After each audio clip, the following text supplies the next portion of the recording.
I'm Dr. Scott Brown, functional neurologist, and today I'm going to talk about our special folks with movement disorders. Many of you who are looking at this video are suffering from various types of movement disorders. It could be tics, tremors, dystonias, Parkinson's, and the list goes on. And many of you have tried other types of therapies. For instance, in Parkinson's, you may have been on Sinemet, or you may have considered Sinemet. What Sinemet does is it stimulates a part of the brain called the mesencephalon. And what that will do in that part of the brain is it will slow the tremor. The downside, or the side effect, is that in 4 to 5 years you may become flat and have cognitive dysfunction as a result of something called transneural degeneration. So for those who are looking at deep brain stimulation, the blocking of electrical impulses and things like that, and are looking for something different that's clean and non-invasive, then you may want to hear what I have to say. In brain balancing therapeutics, we're going to look for the area of the brain, and there are many of them dealing with tremors and movement disorders, but we're going to look for the area and try to pinpoint the exact area that's involved. The brain needs 3 things to survive: fuel, oxygen, and activation. Now, fuel, one of the things we do as a part of our extensive evaluation is we will look at your blood work to find out if your blood sugar is in order from a functional standpoint, not the pathological or laboratory range, but functionally. If we see that you're hypoglycemic or insulin resistant, we know that that can lead to brain inflammation and to brain neurodegeneration. That's what recent studies have shown.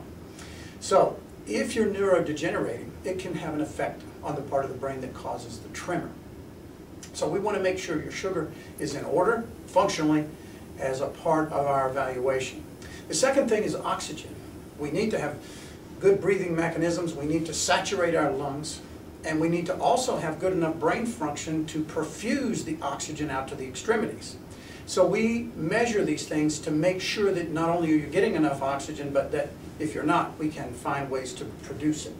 And the third thing is something that many of you may have heard about. It's activation of the brain.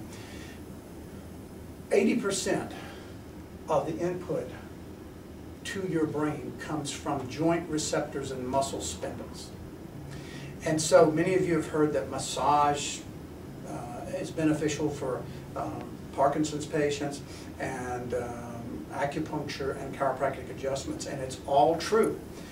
But especially in brain balancing therapeutics is it beneficial because we can target the particular area of the brain that we want to do that stimulation and do it in a way such that it stimulates that particular part of the brain. So fuel, oxygen, and activation. These are the 3 approaches that we use in order to stimulate the brain. We do a comprehensive neurological evaluation. We look at your metabolic assessment form so that we know all the different systems. Is your thyroid working? Or your adrenals working properly? All of these things can represent particular stress factors that could lead to brain neurodegeneration and the loss of neurotransmitter function that allows these type of movement disorders that affect so many people.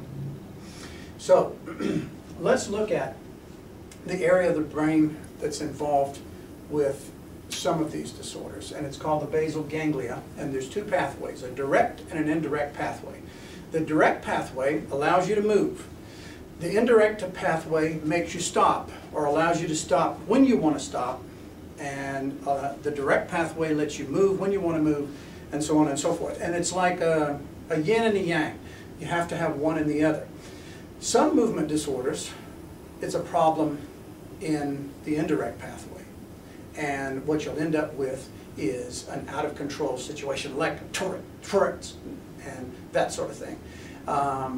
Others involve a pathway, the direct pathway, and some involve both the indirect and direct pathways. For instance, Parkinson's patients have a problem with the indirect pathway because the tremor that occurs like this, but then when they try to move, they have a slow, shuffling gait. It's called a festination gait, and that's a problem with the opposite pathway. So it gets very complex.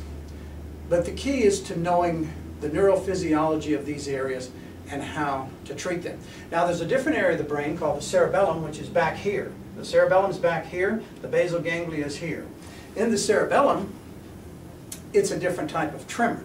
For instance, if I have a tremor in my right hand, and only in my right hand at rest, it typically involves the brain and the basal ganglia on the opposite side as causing that tremor.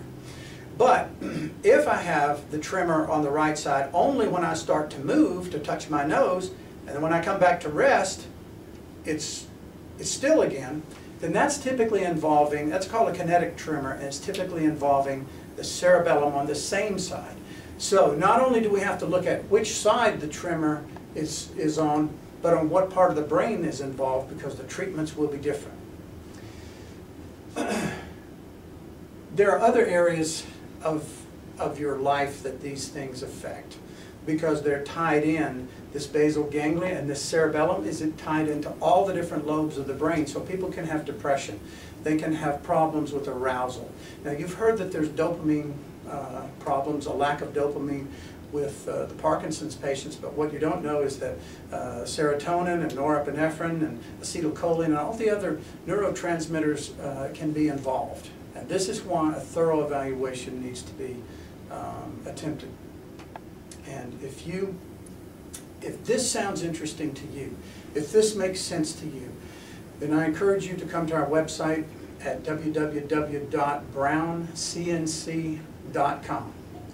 We have a waiting list to get into our practice, but I like to talk to people before they even get on the list, because I want to find out if you're at the right place. So I will be happy to discuss with those of you who are in the Lakewood or Denver area about whether or not this fits for you. So you can call my team by looking up my number on the website, and I'll be happy to speak with you. If you're in another area of the country and you need a referral, then I want you to get the care that you deserve. I feel confident that people who